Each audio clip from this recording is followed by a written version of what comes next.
were an activist in the decade of the 60s. You saw its decline. What do you think brought about that decline? I think several things.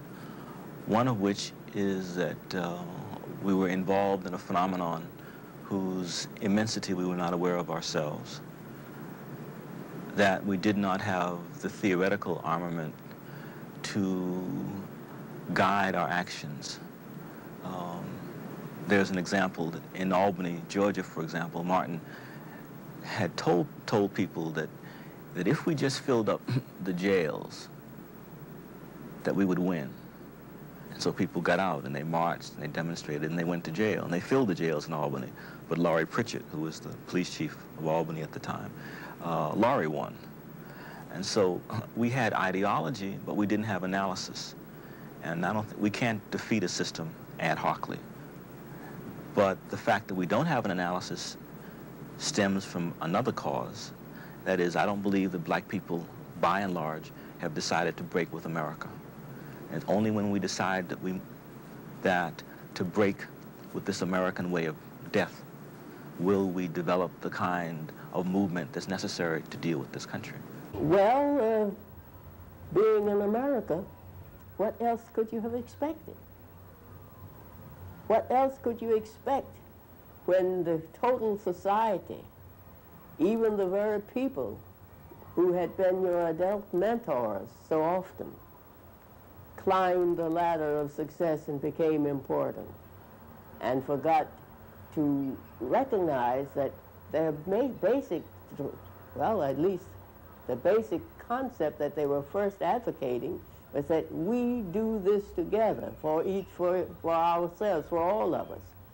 But the American pattern was so strong that the success of the individual, or the successful individual, the drive of the individual for success gets, it contaminates a lot of people. Had we been a little more diligent in not only winning the right to vote, but registering people and voting them in large, large numbers, we could have ended the congressional careers of a number of men who are still in Washington now. One of the last of them, Senator Eastland, just announced his retirement. But I think he could have been disposed of earlier than now had we continued on with this work and not sort of almost abandoned it in 1968 in the late 60s. The movement suffered from success, one way of speaking. We won the initial limited objectives, the Civil Rights Act of '64, the Voter Rights Act of '65, and many of our supporters, and indeed many participants in the movement, said, well, hooray, the ball game is over, we won. And they went home to watch TV. Contributors stopped contributing. They said, it's over now, we got what we wanted. Well, the mistake that was made was that we did not do any long-range planning for the future, any planning about what is the movement going to do when it wins these short-term objectives. What do we do then?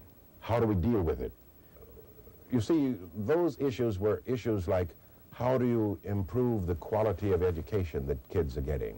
How do you close the gap between education of blacks and the education of the majority whites? How do you close the income gap? Nobody has a clear answer to that, and it's not simple. Scholars can debate it and argue it. Furthermore, you can't point at an enemy. In the South, in Alabama, we could point at Bull Connor, and we could mobilize around opposition to him because he was so clearly evil. And the same thing the others. We could fight the man.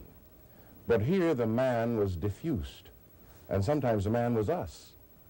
And we disagreed and argued over how best to approach it. In one sense, success did it, all right, because we did not lose the struggles and confrontations of the 60s.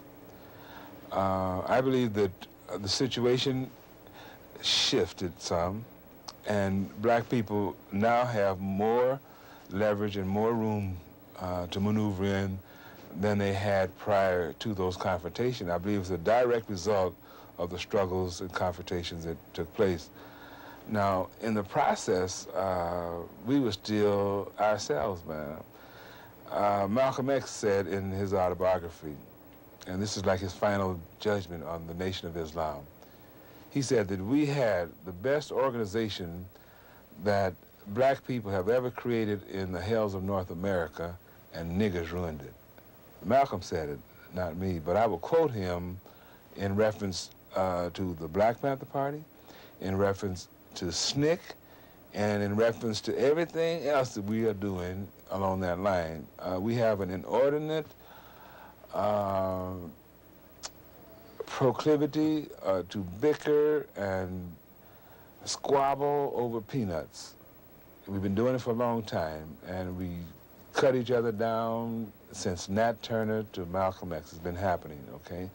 So everything that happened, you can't blame on the white man. You can't blame on the FBI, because we contributed, and I'm saying that about myself as well as about my comrades, that if we were honest in assessing our own behavior, we, through some of our attitudes and ways of dealing with each other, helped to undermine our own situation.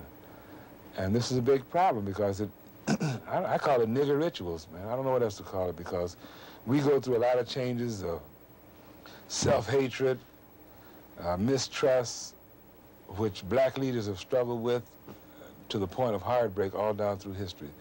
Hardest thing in the world to do is to discipline an unruly Negro. I don't know of anything that's more harder than that. And organizational success often depends on that. And we're all chiefs, and don't nobody want to be an Indian.